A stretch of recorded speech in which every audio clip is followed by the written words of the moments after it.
मागून घेतले. नंतर त्याने ते शरीर तागाच्या स्वच्छ वस्त्राने वेष्टिले व एका नव्या कबरेत नेऊन ठेवले. एक मोठी धोंड घेऊन ती कबरेच्या दाराशी लोटून ते तिथून निघून गेले. इकडे दुसऱ्या दिवशी मुख्य याजक व परुषी पिलाताकडे जाऊन त्याला म्हणाले, महाराज, तो ठग जिवंत असताना 3 दिवसानंतर मी उठेन असे म्हणाला होता, म्हणून 3ऱ्या दिवसापर्यंत कबरेचा बंदोबस्त करण्याची आम्हाला परवानगी द्यावी. कारण कदाचित त्याचे शिष्य रात्री येऊन त्याचे शरीर चोरून नेतील व तो मेलेल्यातून उठलेला आहे असे लोकांना सांगतील. मग ही फसगत पहिल्यापेक्षाही अधिक वाईट होईल. मग त्यांनी पिलाताच्या परवानगीप्रमाणे पहारा बरोबर घेतला व कबरेजवळ जाऊन धोंडीवर शिक्का मारून कबरेजवळ 2 पहारेकरी उभे करून कबरेचा बंदोबस्त केला.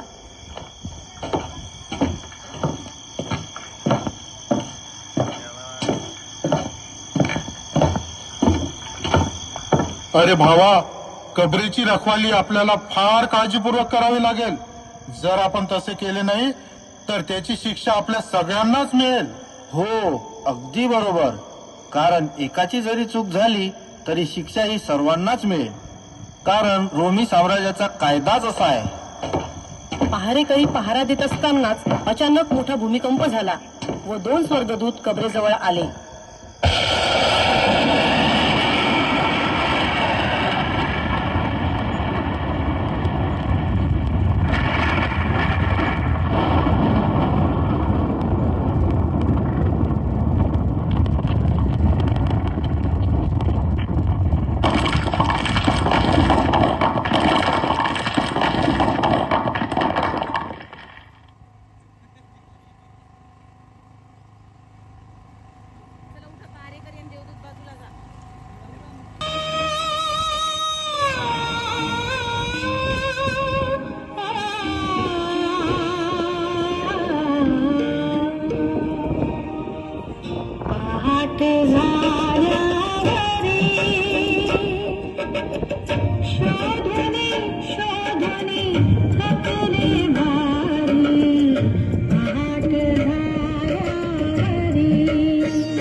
अगं मरिये, उठ लवकर, पहाट झाली आहे. आपल्याला सुगंधी तेल व उटणी घेऊन प्रभूच्या कबरेपाशी जायचे आहे. अगं हो, तुझे म्हणणे बरोबर आहे, पण आपल्याला कबरेची धोंड कशी बाजूला करता येईल? तू आधी उठ लवकर, त्याचा विचार करू नको, आपण करू काहीतरी.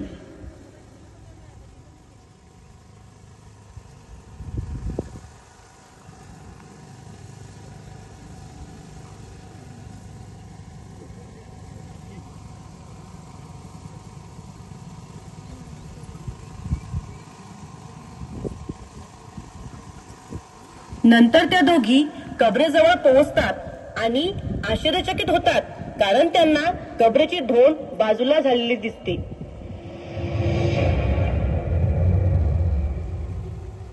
अरे, कबरेची धोंड कोणी बाजूला गेली? ही कबर तर रिकामी आहे, त्यात आपल्या प्रभूचे शरीर नाही.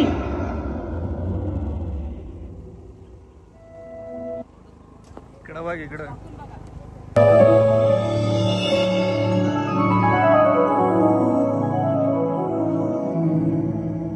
स्त्रियांनो, भिवू नका, चकित होऊ नका. वधस्तंभावर ठेवलेल्या येशू नासरेतकराचा शोध तुम्ही करत आहात. तो येथे नाही, तो उठला आहे. त्याला ठेवले होते ती ही जागा पहा.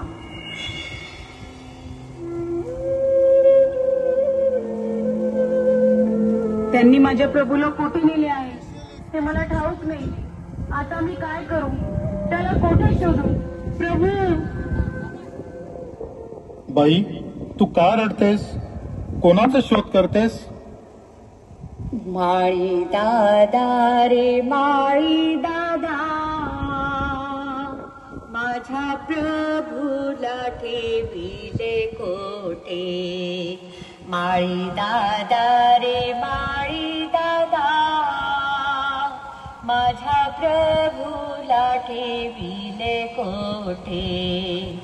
क्रूर जनांनी त्याला मारिले, त्याच थड्यात त्याला ठेविले.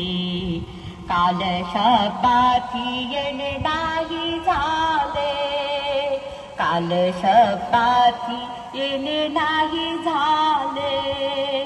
माझ्या प्रभूला ठेविले कोठे. माळी दादा रे माळी दादा, माझ्या प्रभूला ठेविले कोठे. पाहू गेले रे थड्यामधी जेव्हा, प्रेत वस्त्रे वधूत होती तेव्हा. प्रिय माझा तारक नेला केव्हा, प्रिय माझा तारक नेला केव्हा.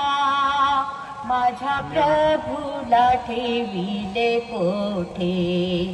माळी दादा रे माळी दादा, माझ्या प्रभूला ठेविले कोठे. माळी दादा रे माळी दादा, माझ्या प्रभूला ठेविले कोठे. माई दादा, तू त्याला इथून नेले असेल तर त्याला कोठे ठेवले आहे हे मला सांग, म्हणजे मी त्याला इथून घेऊन जाईल. मरिये, प्रभूंनी, मरिये, मला स्पर्श करू नको, कारण अद्याप मी पित्याजवळ वर गेलो नाही. तर माझ्या बांधवांना जाऊन सांग, जो माझा पिता व तुमचा पिता आणि माझा देव व तुमचा देव, त्याचकडे मी वर जातो.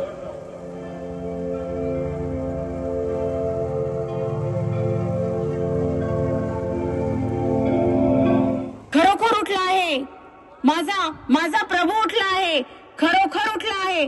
आणि मी तो पाहिला आहे, खरंच मी पाहिला आहे.